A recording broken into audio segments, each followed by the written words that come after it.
Okay, I now call this regular meeting of the Board of Education to order at 7 p.m. We'll take a moment of silence to be followed by the Pledge of Allegiance. If you'll stand.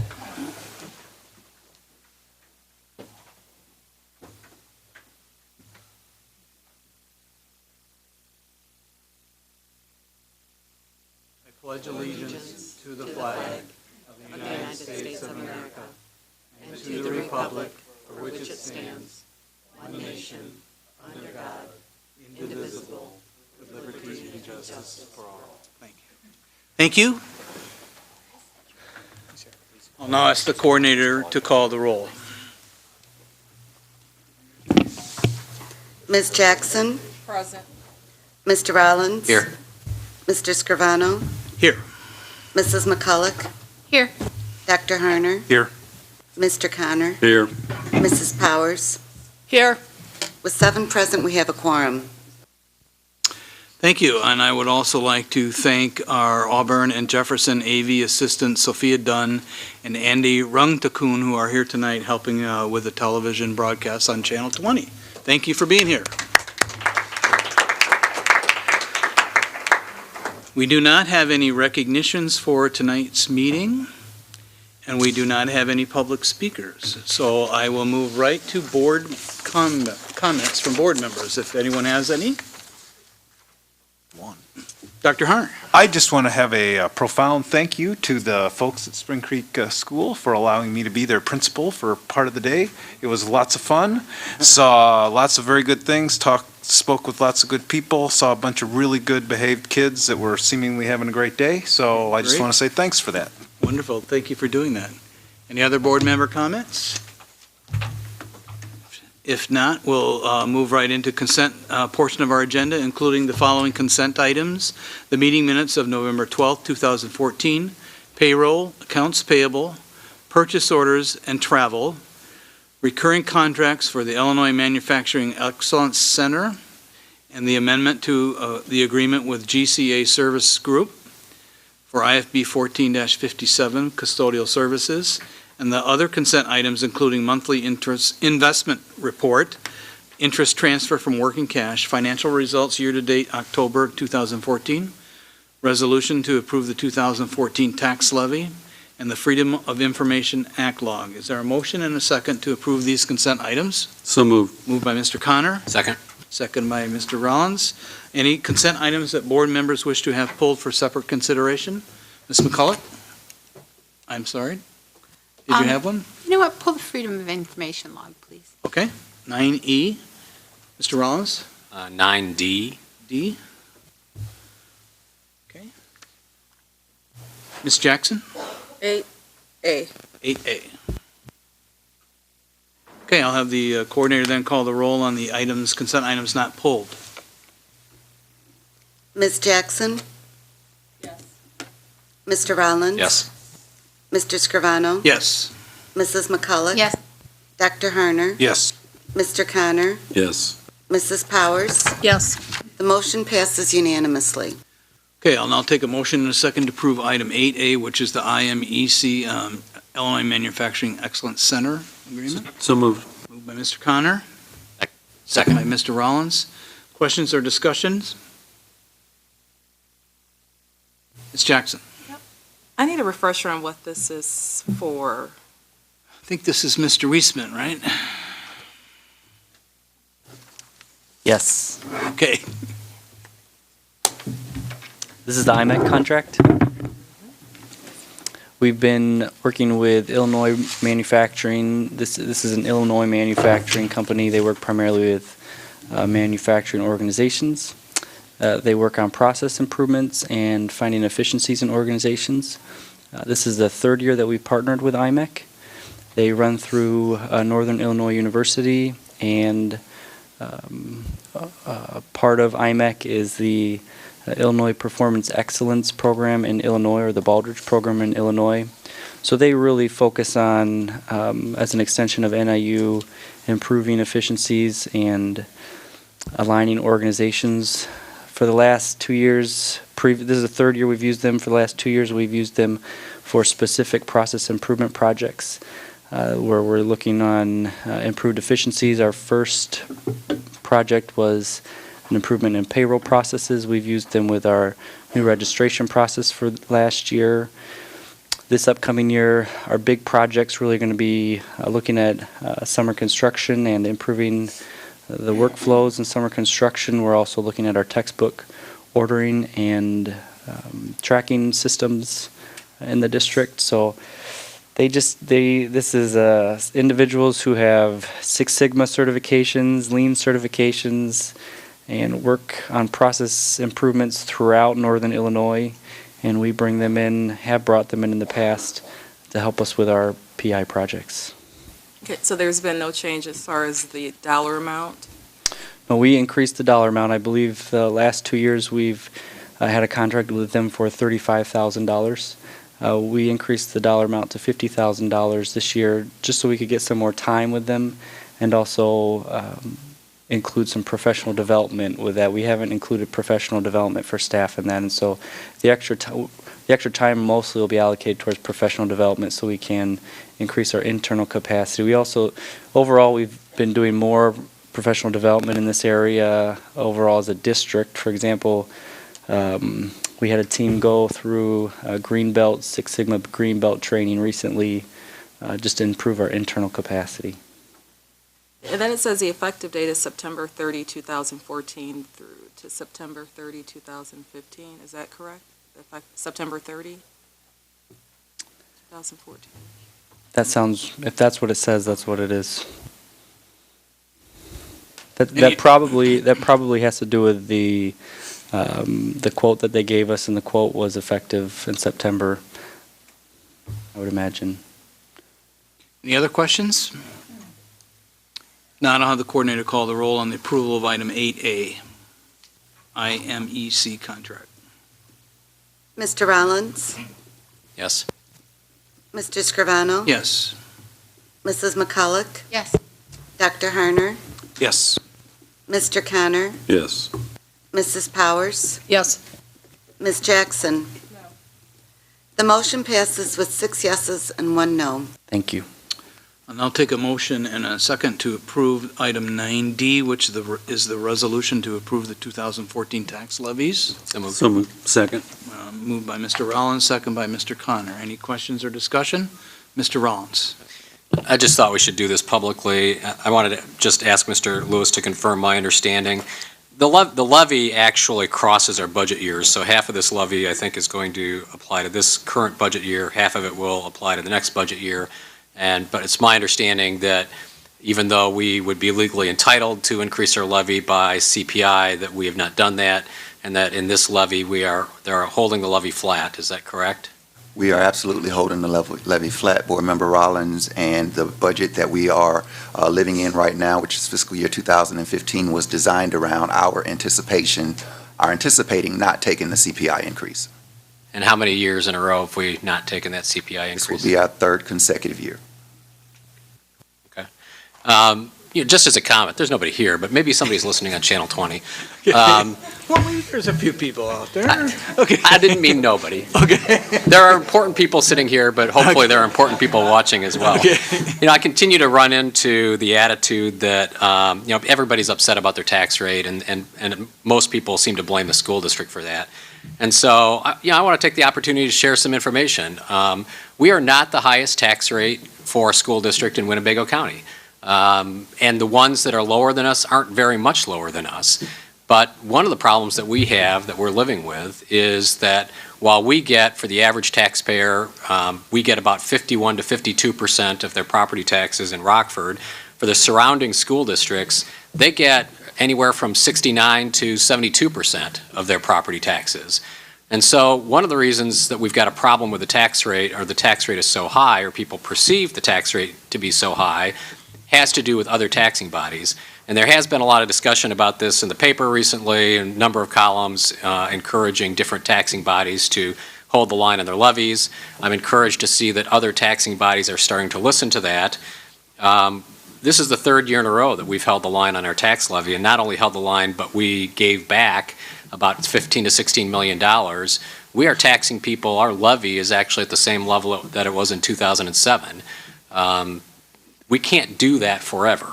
And so to the extent that people are concerned about their tax rate, that needs to be a larger conversation that's not directed just against the school district, but directed against some of the other taxing bodies in town who are contributing to our current tax rate. Thank you. Any other comments or questions? Now I'll have the coordinator call the roll on the approval of item 9D, the resolution to approve the 2014 tax levies. Mr. Scrivano? Yes. Mrs. McCulloch? Yes. Dr. Harner? Yes. Mr. Connor? Yes. Mrs. Powers? Yes. Ms. Jackson? Yes. Mr. Rollins? Yes. The motion passes unanimously. I'll now take a motion and a second to approve the Freedom of Information Log, which is item 9E. So moved. Mr. Connor moves, second by Ms. McCulloch. Questions or discussions? Ms. McCulloch? Actually, I just really wanted to raise the point to remind, I'm not sure who looks at these, but the work that our legal department does to make sure that we're in compliance with the law and the Freedom of Information Act requires us where the information is available. But we had 5 requests this time, and this just happens to be this period, this last 2 weeks. And the amount of time spent on those 5 requests was 35.25 hours. One request by itself was 32 hours. So we really, and that's taxpayer money that is being put to use to make sure that we are open and transparent. So if anybody ever questions whether or not we're doing our due diligence in that area, if you go over and look at some of these reports, you would see so. And so I wanted to say thank you to the legal department, but also just make the community aware of the work that's being done in that area. Any other questions or comments? Now I'll have the coordinator call the roll on the approval of item 9E, Freedom of Information Log. Mrs. McCulloch? Dr. Harner? Yes. Mr. Connor? Yes. Mrs. Powers? Yes. Ms. Jackson? Yes. Mr. Rollins? Yes. Mr. Scrivano? Yes. The motion passes unanimously. Thank you. We are now at the closed session consent agenda items, including the following closed session items: robotics and student athletics coordinator differential, the appointment of Amanda McAllister as an interim dean of curriculum, the appointment of Linda Lumpkin as the chief human resource officer, and the HR organizational report and addendum, as well as the closed session consent items, including student discipline in which expelled or suspended students are prohibited from being on school grounds and school-sponsored activities without the prior written permission of the principal. The recommended expulsions for MOK 2, MSB 11, and CMF 14 are held in abeyance, contingent upon a CPA agreement for the remainder of the 2014-15 school year. And the recommended expulsion for AV 20 is held in abeyance, contingent upon a CPA for the remainder of the 2014 school year and the first trimester of next school year. The following students are expelled for the remainder of the 2014-15 school year and the first semester of next year. That's student NA 21 and JC 22. And the suspension has been upheld for the following student, AGH 9. And the following students have been granted conditional probationary agreements: CTJ1, JMB3, AAM4, JGN5, HJR6, MMA7, NSM8, NAF10, AIT15, NM16, MDS18, CLG17, and SA19. Is there a motion and a second to approve the closed session items, consent items? So moved. Moved by Mr. Connor, Second. second by Dr. Harner. Are there any items that board members would like to have pulled for separate consideration? Ms. Jackson? 10B, 10B, 11. 10B and 11, is that okay? Ms. Powers? 12. And 12, okay. Now the coordinator call the roll on the items not pulled. Dr. Harner? Yes. Mr. Connor? Yes. Mrs. Powers? Yes. Ms. Jackson, Yes. Mr. Rollins? Yes. Mr. Scrivano? Yes. Mrs. McCulloch? Yes. The motion passes unanimously. I'll now take a motion and a second to approve item 10B, the appointment of Amanda McAllister as an interim dean of curriculum. So moved. Moved by Mr. Connor, Second. second by Ms. McCulloch. There is no discussion. The coordinator call the roll on item 10B. Mr. Connor? Yes. Mrs. Powers? Yes. Ms. Jackson? No. Mr. Rollins? Yes. Mr. Scrivano? Yes. Mrs. McCulloch? Yes. Dr. Harner? Yes. The motion passes with 6 yeses and 1 no. I'll take a motion and a second to approve item 11. So moved. Moved by Mr. Connor, Second. second by Dr. Harner. The coordinator call the roll on the approval of consent item number 11. Mrs. Powers? Abstain. Ms. Jackson? No. Mr. Rollins? Yes. Mr. Scrivano? Yes. Mrs. McCulloch? Yes. Dr. Harner? Yes. Mr. Connor? Yes. The motion passes with 5 yeses, 1 no, and 1 abstain. And I'll take a motion and a second to approve item 12, the CPAs. So moved. Moved by Mr. Connor, Second. second by Dr. Harner. Have the coordinator call the roll on the approval of item 12.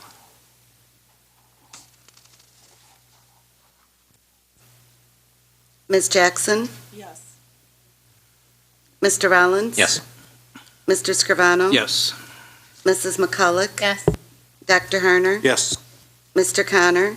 Yes. Mrs. Powers? Abstain. The motion passes with 6 yeses and 1 abstain. Thank you. We will now move on to our next agenda item, which is the superintendent's report. Dr. Jarrett. Just wanted to reinforce what Board Member Rollins said. I think that's something I'm really proud to be associated with this board and the continued fiscal commitment to, while in very difficult financial times, to commit to providing high-quality educational services, a sustained investment by adding the 7th period back, early childhood investments where we have access to additional students, and while doing that, maintaining that levy at a consistent level, with declining equalized assessed value, really working hard to make sure that we're keeping the amount of money we're collecting in the levy consistent over the last 3 years.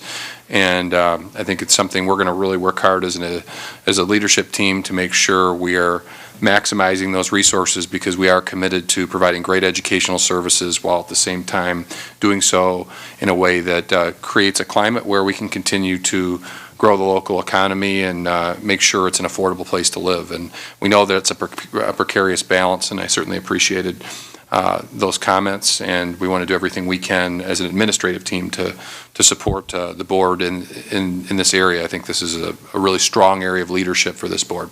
Thank you. We'll now move on to committee reports. Ms. McCulloch, you can proceed with the Education Committee report. Education Committee has not met since our last board meeting. We do meet in this room this coming Monday, December 1st at 5:30 PM. Then we have 3 items on our agenda. All our updates. One is about the empowerment zones. The second one is about charter schools. And the third one is about virtual schools. The other topic I'd just like to mention is that we put opportunities out for new community members over the last month. Having had no one else step forward, the committee will stay as it is presently until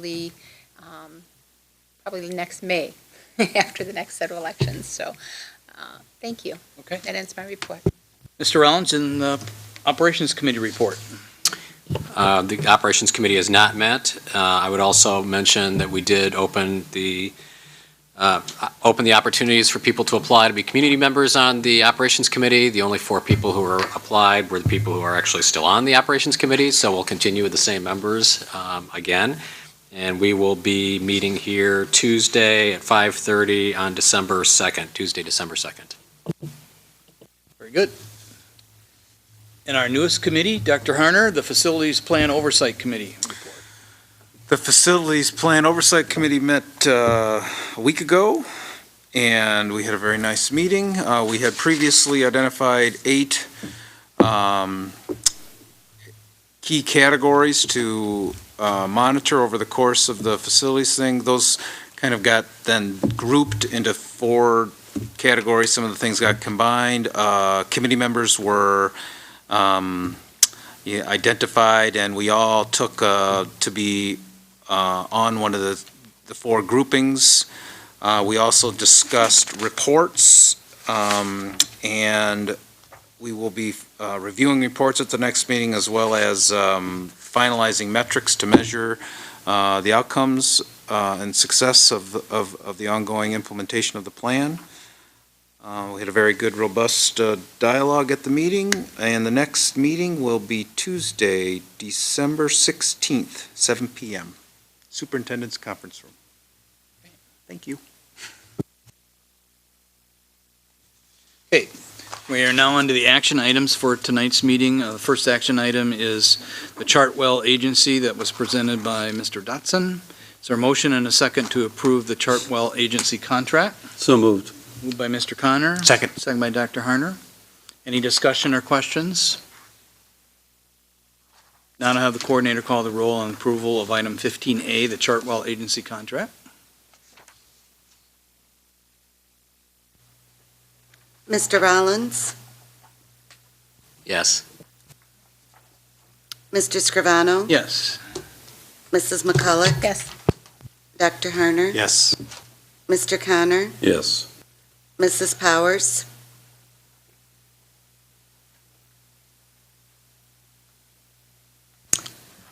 Yes. Ms. Jackson. No.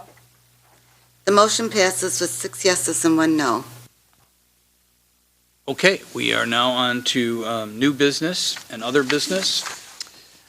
So our first item tonight is the certified speech and language pathologist that is in your packet from Colleen Cyrus.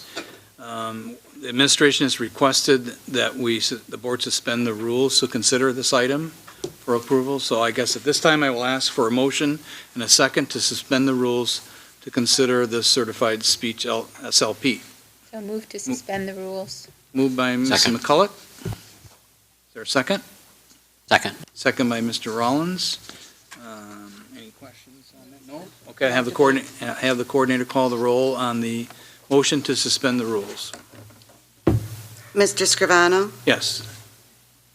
Mrs. McCulloch. Yes. Dr. Harner, Yes. Mr. Connor, Yes. Mrs. Powers, Yes. Ms. Jackson, No. Mr. Rollins. Yes. The motion passes with 6 yeses and 1 no. Do we have a presentation on this? There is a presentation on this, right, Mrs. Cyrus?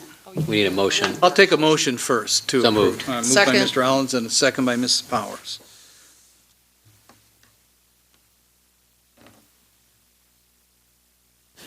So can you tell me, are we doing the 1 day a week contract or the 2?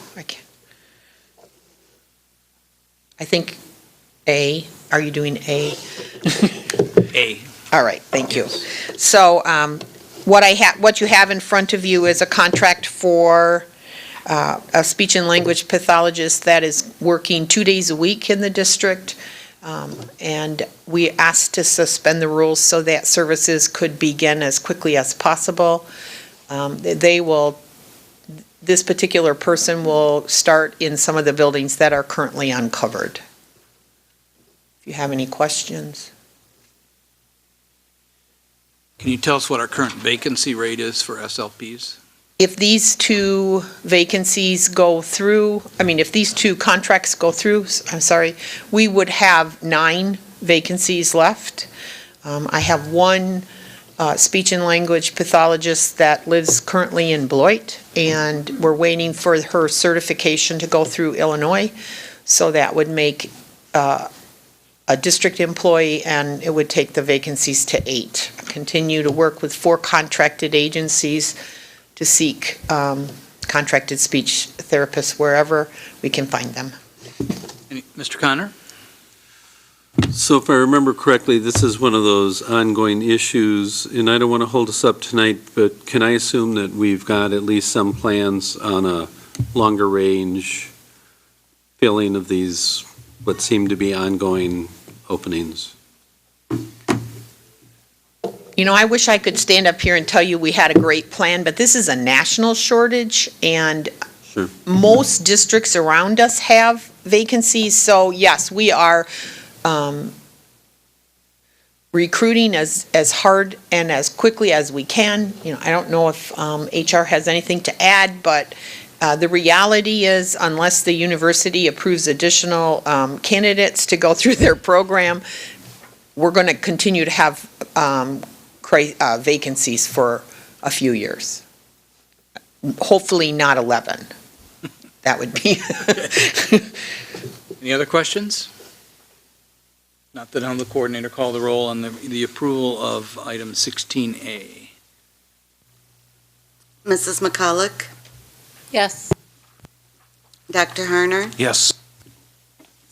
Mr. Connor? Yes. Mrs. Powers? Yes. Ms. Jackson? Yes.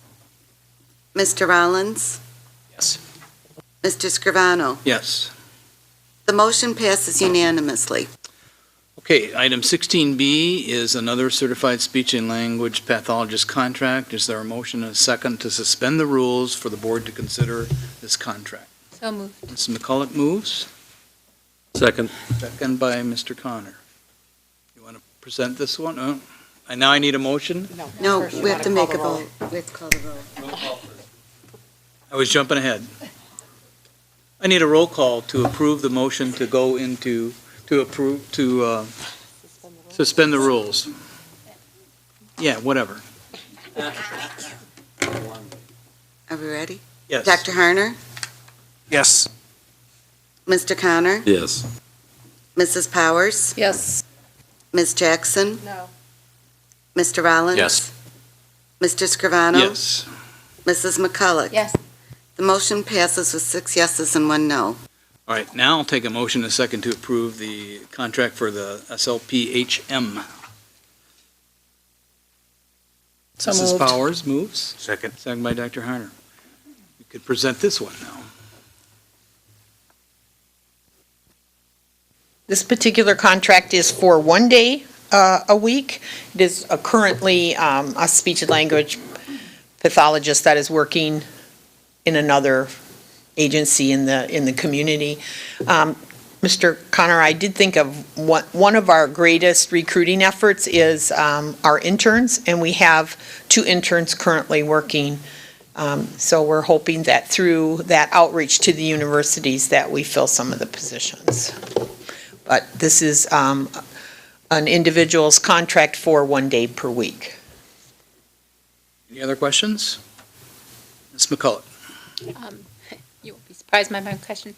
These are to fill positions to cover students that are currently in the public schools, or neither of these are for the, Right. covering the privates, right? Correct. And- These are for public schools, yes. And the one, because we do provide services to students.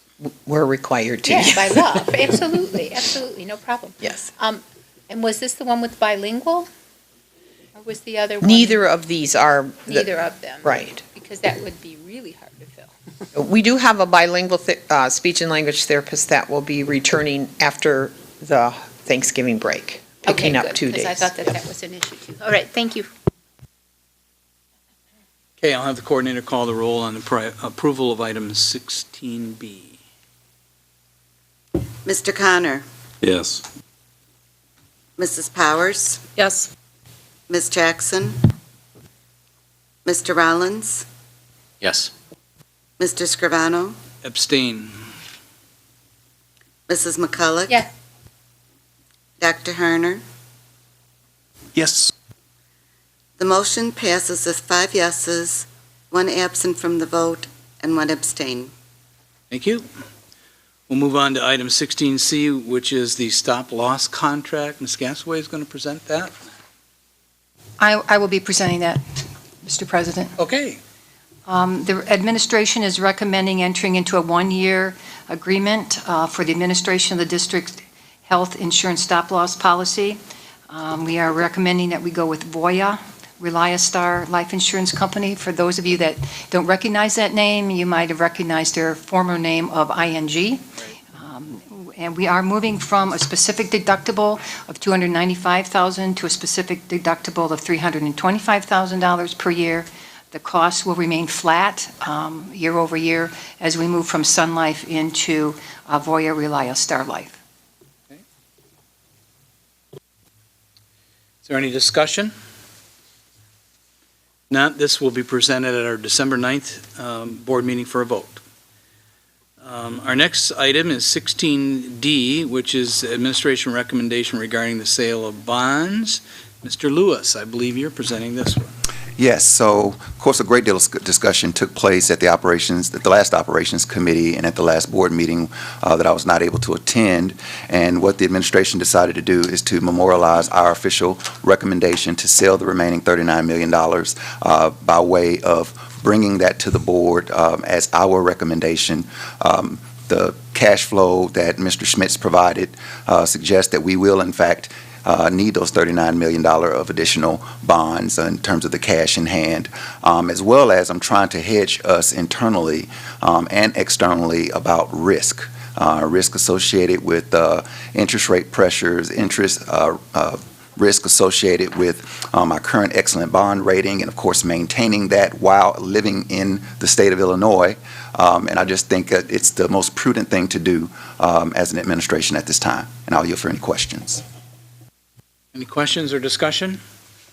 Mr. Rollins. Not really a question, but a comment. I mean, when we talked about this at the operations committee, everybody was in agreement that there's really very little interest rate risk for the foreseeable future. But apparently, between then and now, the Federal Reserve Board has come out with some guidance that people are interpreting as saying that they're going to start letting interest rates rise about mid-year next year. So, I mean, that does show you kind of the risk of making assumptions like that. So that would be another reason why I think we would want to sell the bonds earlier rather than wait. Dr. Hunter. Yeah, I agree with that. I agree with the notion of the recommendation, although I would be interested to see the cash flow analysis just for sake of... We'd be glad to share that with you. In fact, I thought Mr. Schmidt provided that to us in the last committee meeting that we had for the the Facility Oversight Committee, but I can make sure that is available, if not sooner, no later than at that meeting. Any other questions or comments? I guess I would Mr. Connor. Go ahead. So I'm one of the skeptics on this, and what I'll say is that I think the interest rate risk from the Fed is probably a little less than the risk of the bond rating. I think that's probably the larger risk that we run. So from that standpoint, I'd say I understand why we want to do this. Just as a reminder for everyone, there was a dollar difference that we would incur right away. That was part of the hesitation, at least, that I had. But it does seem that the language from the rating agencies about the state of Illinois, which directly affects our rating, seems to be a higher risk. So I have to say, especially around the pension issue. So that, to my mind, puts us over the top. But like Dr. Harner, I don't remember the cash flow being handed out, so I'd like to see that also. Thanks. I guess I would add a comment that I think, like I said last time, that I think we should take advantage of our good bond rating while we have it. So, and while it's a known thing that we have. So, okay, this will come up then for a vote on our December 9th meeting. And our next item is 16F, which is the fiscal year 14 audited financial statements. Yes, at this time. I think this is Mr. Lewis again. Apologize. At this time, I'd like to yield to our external auditor, Sikich LLC. Oops. I'm sorry I jumped ahead, but okay, I thought you just wanted to take them out of order. Okay. Go ahead. Let's do this one first. Go ahead. The BINA hearing. Okay. The BINA hearing is required by state statute in order for us to sell the health, life, safety bonds that we know that we're going to sell, the 18, and we ballooned a little bit, and we're thinking it might be closer to 20 million. This is more so an informational item for the board, just so you'll know that at your next board meeting, you will have to hold a hearing. We'll set everything up on the agenda accordingly and give you the appropriate script for doing so. Next week, we're going to look to post our official publishings in the Rockford Register Star in compliance with state statute. So this is more so an informational item so that you all know what's coming down the It's pike. for life safety bonds. That is correct. It has nothing to do with the general obligation. Okay. Any questions or discussion on that? All right. Now we can move on to 16. I have a Ms. Jackson. question. Ms. Why is Jackson. it blank? I thought we knew that number. We don't? On the, It's blank. We've submitted 18 million in health, life, safety eligible projects, which gives us the ability to sell the health, life, safety bonds, which is a part of the $250 million capital plan. But, we also have a dime levy in the recurring health, life, safety fund, and additional projects could be eligible for sale along with that. So that's why I said we ballooned it a little bit to 20 million, past the $18 million that we've talked about, just to give us that wiggle room. The final numbers will come to you before the BINA hearing, which will be published in the newspaper. So we've got maybe 3 or 4 days before we shore that number up. thanks. Any other questions or discussion? And this will be on our agenda for December 9th. Okay, now audited financial statements. So I'm going to give kind of a big picture of how the fiscal year ended, all funds inclusive, excluding capital. We ended the year with approximately an $8.8 million deficit. That equates to less than a 3% variance from budget to actual, which is absolutely within variance. Our auditors, external auditors, Sikich LLC, namely Mrs. Carla Pascal, is here this evening to present the management letter, and there will be a revision to the A133 circular that is on your desk. That'll be submitted to you long before the final audit. So this time I'd like to yield to Mrs. Pascal to make a presentation.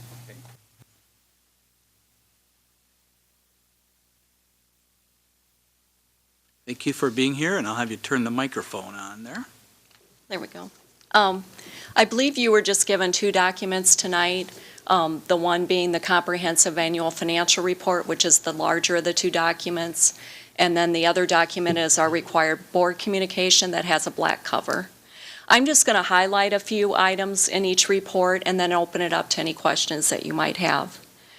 As a result of our audit, we will issue 6 reports in total. Currently, we have issued and will be actually reissuing the single audit report because of some items brought to our attention. We issued the comprehensive annual financial report, the board communication. We assist you in preparing the annual financial report that goes to the Illinois State Board of Education. As part of that, they have a section that is the single audit, which is a summary of your federal awards and the testing we do over that. We review your activity funds and issue a report based on that review. And then we also issue a state compliance report that is your Illinois Community College Board grants, and they require a special report to be issued on those grants. I'm first just going to highlight a few items in your comprehensive annual financial report. If you go behind the tab that says Financial section, this is our independent auditor report. It's actually the only part of this document that belongs to us as auditors, even though we assist you in preparing other portions of the document. For the year, we issued an unmodified opinion, which is the type of opinion that you strive to achieve. What it summarizes is that we noted no material misstatements contained within this document, and so we issue an unmodified or clean opinion. We do highlight on the next page that there was a change in accounting principle during the year. Last year, you adopted GASB statement number 63, which added some new categories within your statement and net position. 65, the new standard, defines exactly what should fall in under those categories. And then I also want to direct you to the management's discussion and analysis, which immediately follows the independent auditor's report. If you read any part of this document, this is a good summary of the current year results. Also provides you with comparisons in the major funds to budget. And then also, if there were any long-term capital or debt issuance plans, it would be summarized in this document. I just want to highlight a few changes that we made in this document. If you were comparing to the prior year report, you would notice this. On page 8 and 9, you'll notice that not every fund is presented in the basic financial statements. Governmental accounting standards require that you report your larger funds as major funds and then group the smaller, more minor funds together as total non-major funds. In previous years, every fund was listed as a major fund in this statement, and since the focus should be on major funds, we recommended a change in that presentation. You also note that the Tort Immunity Fund previously was combined with the Ed and Working Cash funds into the general fund. GASB statement number 66 now allowed you to present that Tort Immunity Fund separately, so you'll see that presented separately in this document. During our audit, we noted, if you go to page 48, some items that were incorrectly reported in previous years, and we recommended restatement of those items. The one item actually wasn't an error, but relates to the implementation of GASB 65. Whenever you issue bonds, there's issuance costs that previously were capitalized and written over the life of the bonds. Now under GASB statement number 65, you actually expense those costs in the current year. And so any that were left remaining capitalized, we expensed those. When we did our review of the accretion of interest on your capital appreciation bonds, we noticed that there was an understatement of that accreted interest. So we proposed and recorded an increase in that accreted interest. Previously, your claims payable related to health insurance and workers' compensation were reported in the education fund. Those are considered to be long-term liabilities, so we restated those to be included only in your government-wide financial statements. And then we also recommended some changes in your revenue recognition related to replacement tax and some of your federal and state grants. Then I would move to the board communication. I just want to briefly go over the required communications we have. If you go to page 2, again, we need to inform you if there's any changes in accounting principles, and this year you did implement GASB statement number 65. We're also required to report if there's any accounting estimates contained in the CAFR that could change within the next year. We feel like your estimate of health insurance claims payable is an estimate. It's based on information that comes after the financial statements are issued, and some of those health claims can go some time before they're identified. And then also you have an estimate of a liability under your retiree health plan. That's based on an actuarial study that's performed by an independent consultant that you hire. There's certain assumptions made by that actuary based on recommendations from the district, and those can have an effect on how large or small that liability is. We're required to report to you if there's any difficulties encountered in performing the audit. As communicated to you at the last meeting, we had some delays in being able to start the audit, which had an impact on both sides of us being able to complete the audit in a timely manner. We are required to report to you if there's any corrected misstatements that are identified during the course of the audit. We've included a listing of all audit adjustments on page 5, and then identified on page 3 which of those that we consider to be material. If we had any disagreements with management, we'd be required to report those to you. We had none during the course of the audit. Management is required to provide us with written representations at the conclusion of the audit, and we receive those written communications. You would be required to communicate to us if you consulted with any other accountants on anything that would impact the audit. It was indicated by the district that none of those consultations occurred. And then we include in this document our management letter beginning on page 19. In order to plan our audit, we do a review of key internal control areas in order to assess our audit risk. We don't look at every internal control structure that's part of the district, only those that we feel are key and would impact the audit. So there could be items related to control structures that we have not identified as part of the audit. But beginning on page 19 then, we kind of summarize for you items that we feel could use some improvement. And I'd be happy to discuss those with you at any point in time.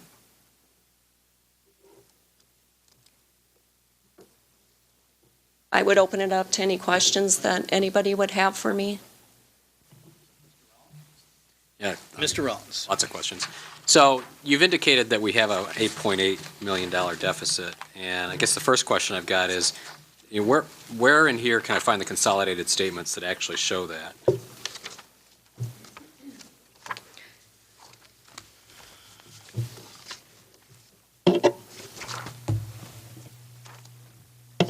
Sorry, trying to locate it here. Your consolidated statement of activities is on page 6 and 7.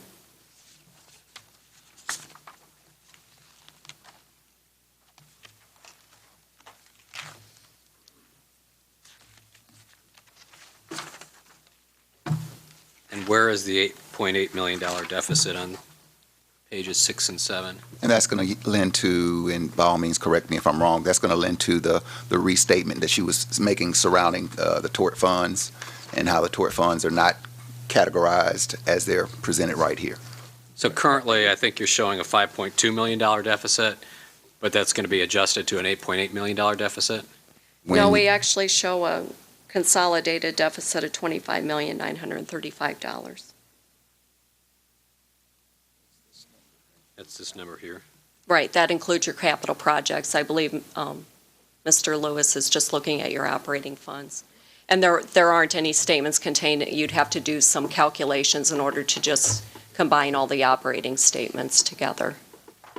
Okay, so that actually raises a good point, which is that I understand that this probably isn't your job. It's more like Mr. Lewis's job, but I think we would benefit by having some interpretation of this, particularly in an environment where we are we're doing deficit spending, we know we're doing deficit spending because of the capital plan, and we somehow have to back that out, and so that we can see exactly, what the operating results are. So you can see a crosswalk excluding capital from the numbers from the audit back to the document that we're looking at tonight. Right. Sure, we can do that.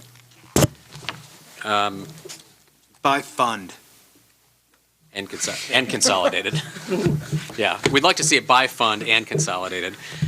I'll apologize up front, and I think we'll have another discussion about this at the next board meeting because this is under new business, but we got drafts of these by email yesterday afternoon, and I don't think any of us even started looking at it until about an hour ago, so we're kind of doing this on the fly.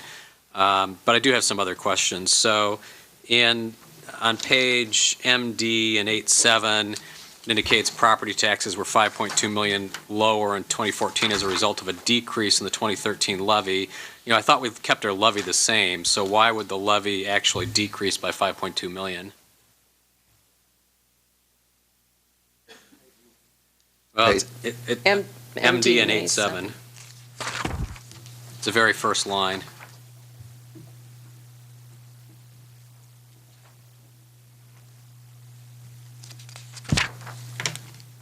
I actually thought the way this worked was when we kept the levy the same, then we also had a pickup on any new property, not that there's been a lot of new property.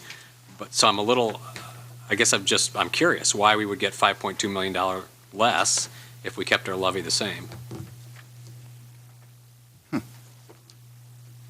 right, just make a list of questions. I'll make a list of the questions. You can answer that in 2 weeks or whenever that is. There's a number of statements in here. I don't know if I can find them. Here's one. The district approved the 2014 budget in June 2013 with a general fund deficit of $6.7 million. Now, my recollection is that we passed a balanced budget, although I can't remember off the top of my head whether we said balanced operating, and did we pass an actual $6.7 million deficit because of the capital spend that we were, or what is that $6.7 million general fund deficit budget that we passed in 2013? Mr. Rollins, I'll tell you, I haven't read all of this line for line myself because, of course, we just, like yourself, I got it on yesterday as well. But I do recall us adopting a balanced budget for fiscal year 13 as well as $1 million deficit operating budget for fiscal year 14. So I'll certainly make a note of your question there as well. Okay, and that statement appears in a couple of different places that we supposedly passed a deficit budget last year, and none of us remember doing that. So I guess I'd like that chased down. I guess the only thing that I'm thinking about there is the adopted budget was a deficit spend budget associated with capital, but our operating budget was balanced. Well, that's what I'd like to know, is whether that's what that means and whether the actual budget that we passed was a $6.7 million deficit budget because of the capital spend. And then, of course, so the $8.8 million you're telling me is the actual operating deficit when we passed a balanced operating? That is correct. Okay, so our results, you're telling us at this point are, we think $8.8 million less than what we had budgeted for on the operations side? That is correct. Okay. Very specific question I've got on here, on page MD and 810, there's a bullet point that says, explaining some of the variances, textbook purchases exceeded the budget by $644,000. I have a pretty specific question about that. I mean, we approve all textbook purchases, and we are given executive summaries, and every single executive summary we're given says that it's within the budget. So how do we end up spending more than $644,000 more than budgeted? So as you recall, our budget year over year has a $1.8 million appropriation. We expected our results to lend to a $3.2 million surplus, and we were in the ninth hour trying to get to a balanced budget for fiscal year 14. So what we started doing is spending some of the forecasted surplus in 14, and part of what we did is we bought textbooks. We bought some desks, we bought furniture, but then the results led to some differences because of how we had to reclassify some of our revenue and some other assumptions that were off, like the salaries, for example, that were off by 1% and things of that nature. Okay. The explanation on MDA and 8.9 about food service fund, there's a $1.4 million reduction in the fund balance. The explanation seems to be all related to operations. I guess I had heard that some of the explanation had to do with some capital spending. Is that true or not true? Is it all related to operations in the food service fund? The lion's share of it has to do with operations. We're down on revenue. The children aren't taking advantage of the breakfast program, of the lunch program, and going through the meal, which allows us to, of course, receive the reimbursements on the meals. But we've already bought the food, so that's part of it. It's really the operation is not doing as well as we had expected, and then the cost of food has gone up because we're serving healthier meals. And if I could add into that, I'm working with the Chief Operations Officer to make sure we develop a plan to address that issue, and we're building those assumptions into our upcoming budget.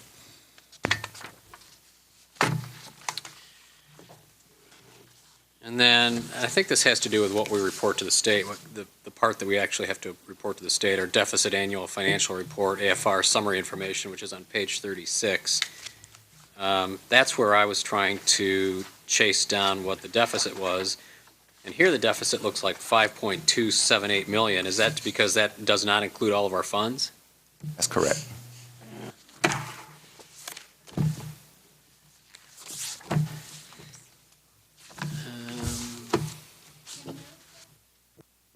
Page 36? Oh.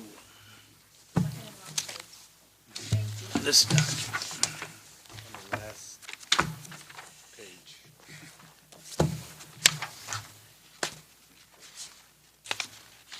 Yeah, I thought I had one other question, but just the, now I've lost it because I didn't tab it. The restatements that you were taking us through before,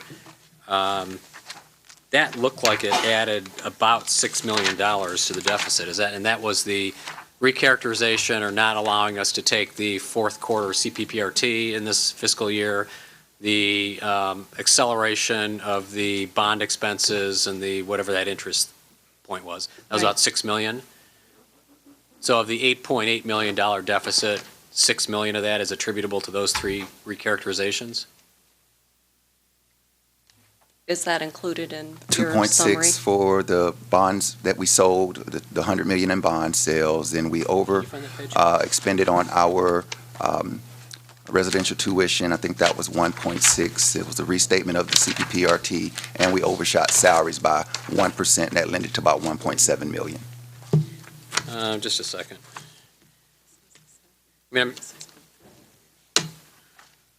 So on page 48 on the restatements is what we were looking at.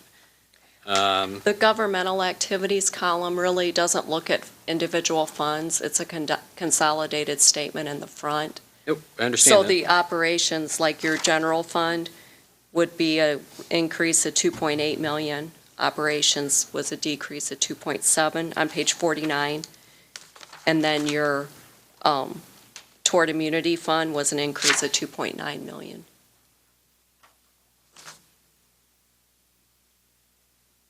Oh, I see. So you've got a negative restatement of 5.2 under governmental activities, but you've got a positive restatement of 2.8 million under general fund. Right.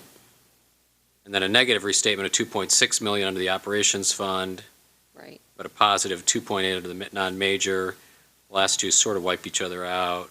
The general Right. and the governmental, there's what, a The two that have the positive 2 point is something because there million were dollar spread. long-term liabilities sitting in the operational funds that Okay. got moved out to the governmental activities. All right, I got you. All right, well, that's all I've got right now. Dr. Harner? I would like to have some things said about the internal control stuff, because there were several items. I mean, I guess I would, at some point, have to, with the administration, dig a little deeper into some of those things, just to kind of understand it, but I'd maybe like someone to speak to it, or both of you. Well, as I said, we always do a review of internal controls. A few of the items that we noted, as your auditors, we cannot be part of your internal controls over accounting. And therefore, if we propose any audit adjustments and they're material, that's considered to be a material weakness. There's just other areas where we noted that there could be some improvement, and only one of those rose to the level of a significant deficiency. The others we feel just need to be addressed in the future. Specific either process or segregation of duty types of issues that, I mean, are there additional personnel that need to be brought into reviewing or those sorts of things? I can't didn't speak have to enough what happens operationally, but from my view, a lot of it was occurring because of time issues in order to get the information completed timely and accurately. But I'm not at the district on a daily basis, so, I can't speak to what occurs on a daily basis. Any other questions or comments? Ms. Jackson? This may be for the administration, I'm not sure, on page MD and A10. It says there's an increase of 90 positions over FY13. The salary overrun was $6.3 million. Is there a way to get a breakdown of those positions, what those were, what the salaries were for those? Yes, we can generate that for you, Ms. Jackson. What's not listed in this comment is the fact that the adopted budget had a 3% placeholder in it for all the ASME units. And as you recall, we were in collective bargaining with the ASME units even after the budget was adopted. And what the board actually agreed to for the ASME units was far in excess of that 3%, almost 3 times what we actually put in the budget. So that's what lended to the budget variance in that regard. And at that time, we were expecting favorable pickups in our CPPRT, favorable pickups in general state aid to offset some of those overages.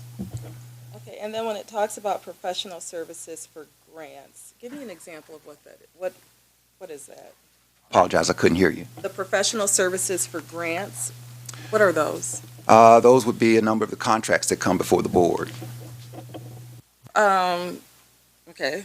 elaborate a little bit more. So would this be for, like, when we hire in consultants for professional development, that type of? That could be the case as well. But for example, we're awarded grants, we amend our entitlement grants on a regular basis, but you're looking at the adopted budget and the dollars associated with that adopted budget versus actual activity. So in many regards, we'll amend our budgets and put additional dollars in the line for professional services, and of course, that would show as a negative variance, where we've in fact amended our budget accordingly by the Illinois State Board of Education.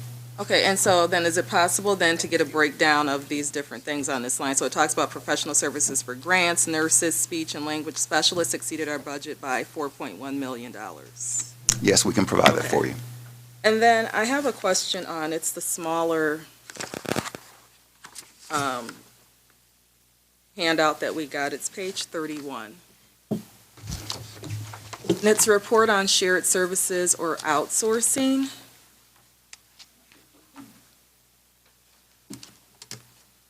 So on some of these lines, there are some X's. So for example, custodial services, it looks like educational shared programs, our grounds maintenance, insurance, special education cooperatives, technology services, transportation, vocational education cooperatives.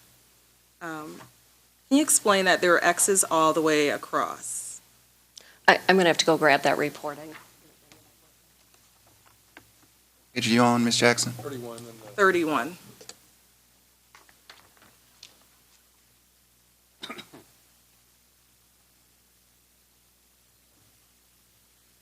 So I guess let me ask, so when you talk about barriers to implementation, what does that mean?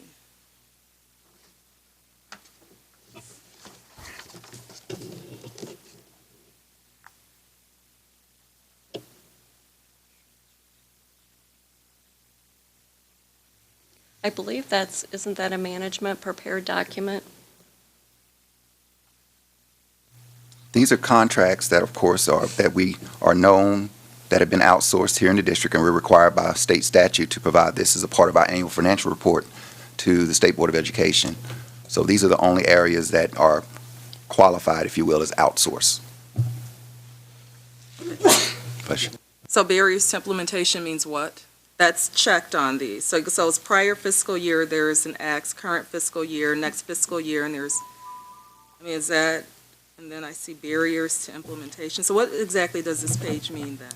This is just a presentation so that anybody who wants to know how we do business can come to this report and see we don't have any barriers for implementation because of all of these that are listed here have been implemented in 205 for, approaching a decade.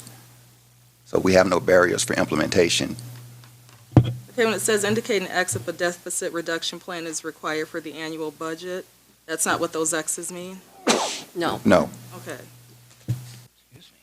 And we're not required to submit a deficit reduction budget, or plan, I should say.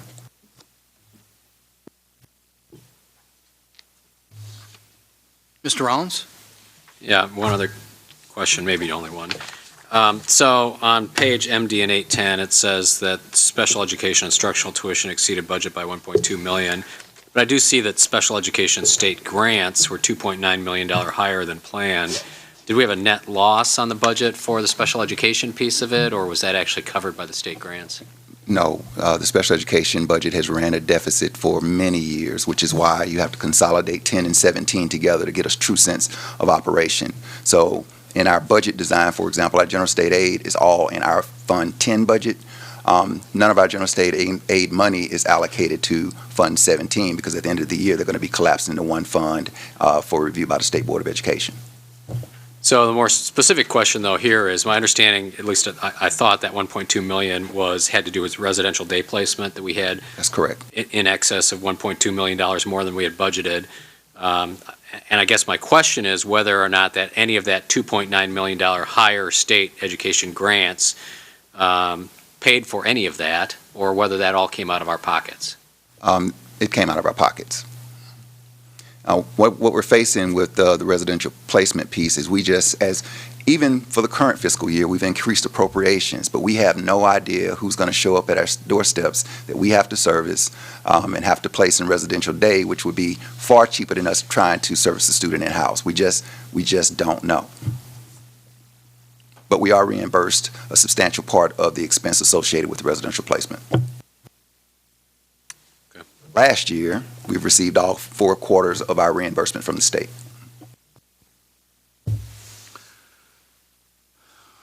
I have more of a general question for you, Mr. Lewis. Regarding the internal controls recommendations, are those items that you feel you can implement and make those improvements? Are there any concerns you have about any of those recommendations? I'm not going to say I'm concerned, but they certainly require some additional monitoring on our part, and internally, we're going to do what we have to do to right the ship there. Some of the findings, quite frankly, should not exist. Any other questions or discussion for our auditor or Mr. Lewis? Ms. Powers? So just to set expectations, we'll be receiving answers to the questions that were asked tonight prior to the next board meeting so that we can have a better discussion then? Sure, I can have those ready Okay. for you, hopefully no later than the end of next week. Great. Anybody else? This will be presented at our December 9th board meeting for approval by the board. Are there any other additional new business items or agenda recommendations for this evening?